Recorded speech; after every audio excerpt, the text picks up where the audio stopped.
Today, I want to review to us the four most important sections of a CV. It is important to state that every part of a CV is important, but this particular most important section are based on the fact that they are the section that recruiters, employers, and human resource consultants pay most attention to. And that is why we consider this very important section of a CV. So let's go. We're going to be talking about is your name and contact detail. This is this occupies a central position in your CVs. It is meant to be at the top central of your CV. Your name in it could be in capital letter or small letter with first le- letter being capital. So the best practice here, while you could have the same experience, the same education with others, your name and your contact detail is an opportunity for you to stand out, like your identity. So, and that is why you have to include it. So, if a recruiter is interested in you and they want to get back to you, they are going to make use of this session to see your email address, your phone number, and what have you. So, the best practice here is to make sure your name is prominently displayed and it should be conspicuous on your CV that they won't have to think twice to see it. So another thing is to include your current location. For privacy's sake, it is not important to include your full address, just your current city and country as the case may be, or zip code, whatever. So another thing is to include a professional email address.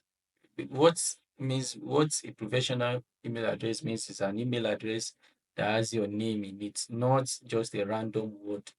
So if your name is John, so it could be John at gmail.com, or you can add one or two numbers to it. Something that is personable, that you can claim, that is customized to you. So that is what a professional email address mean. And if you are in, let's say for you are in a creative field or a field that allows you to have a portfolio, so you can always include the link to your portfolio on the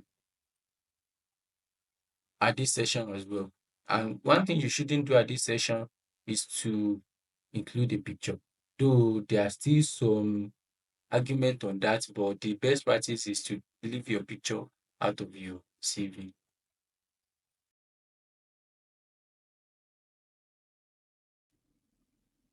Your work experience is a priority to employers.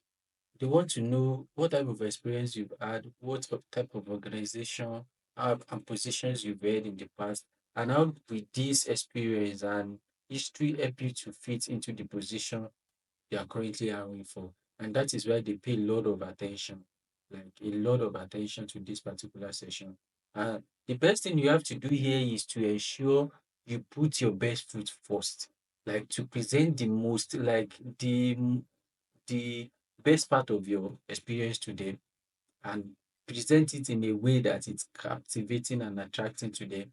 So the best practice to do here is to include details about what you do on day to day, like your day to day responsibilities, while also quantifying your achievements. So instead of just saying you've been responsible for A, B, and C.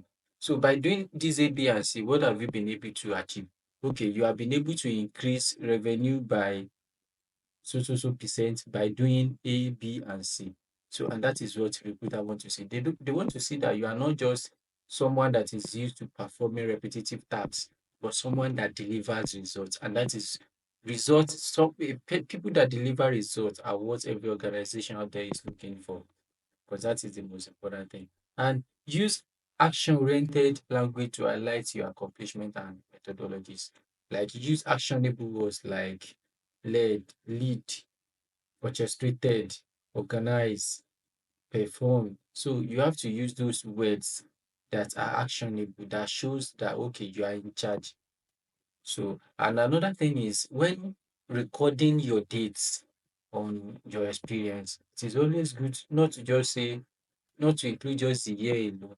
So the ideal thing to do is include the months and the year. So let's say you had the rule from January 2020 to December 2021. So put it as December 20, yes, January 2020 to December, not 2020 to 2021. So by using that, that help employers to be able to have a proper account of your employment history and to be able to calculate if you have the number of years experience you're looking for. You know, if you say December 2022, if you say 2020 to 2021, you will not be able to quantify it. Some 2020 to 2021 can be December 2020 to January 2021, which is just 1 month. So, but when you say January 2020, but January 2020 to December 2021 is approximately 2 years. You can see the difference. So, whereas, and that is why you have to put the month for to enable them to be able to quantify it. A lot of recruiters are interested in what your background is like, what type of education you've passed through, and all that. And that is why you should include this on your CV. The best practice is to include your degree. Maybe it's a Bachelor of Science in Geography or something. It's good to include it. And your institution, that is the university or tertiary institution you graduated from. So after that, the next thing is if you have a very good grade, it is always good to include it. Let's say you have a first class, you have a second class upper. So it is good to include it to show that oh you are academically sound. It's good to include. But if you have a grade that is not so unique, let's say you have a second class lower or a third class, it is you are not just forget about include, just be silent on it, except you're required to include it in the specific job opening you're applying for. Without that, there's no point including it. If you're not applying for a role that is related to some coursework you've done as part of your degree program, you can include some of your coursework. Like let's say you study geography in school, like I cited earlier, and you're applying for a GIS analyst role, you can always include it in your CV that, okay, you've done a job, like you've done some coursework on geographic information system that could enables you to perform better on the role. So, and if you had some special award in school, maybe you had the Dean Award or you're the best graduating student or something, you can include it. If it is an entry level CV, there's a long list of things to include on your education, like relevant coursework, leadership position in school, grade or awards that you've earned in school, societies you belong to. If it is a graduate CV, because you don't have a lot of experience as a graduate CV that is just coming into the labor market, the best way to make up for it is by including, is by showing that through your education, you have shown responsibility and ability to deliver things outside of just reading. Outside of your education, you are able to take charge of responsibility. So that is what I show. But if it is an experience level CV, there is no point including those things because you have a lot of experience already to corroborate your case, except when those things are going to add a lot of values to you, you don't include them. And one thing that has always been a point of contention is whether to include your graduation date on your CV or not. If you are a recent graduate, it is always good to include it. Let's say the last five, you graduated in 5 years or less, it is good to include. But if you graduated like 20, 25 years ago, in order to avoid being stereotyped by virtue of ageism, it is always good to just leave it out of it. Like just leave it out and focus on those things that are going to sell you. The last but not the least is the skills and competency session. This sessions enables you to showcase your professional, technical, and soft skills that are critical to the role and that has been prominent part of your career so far. So the best practice here is to list your skills based on what the role you are applying for requires.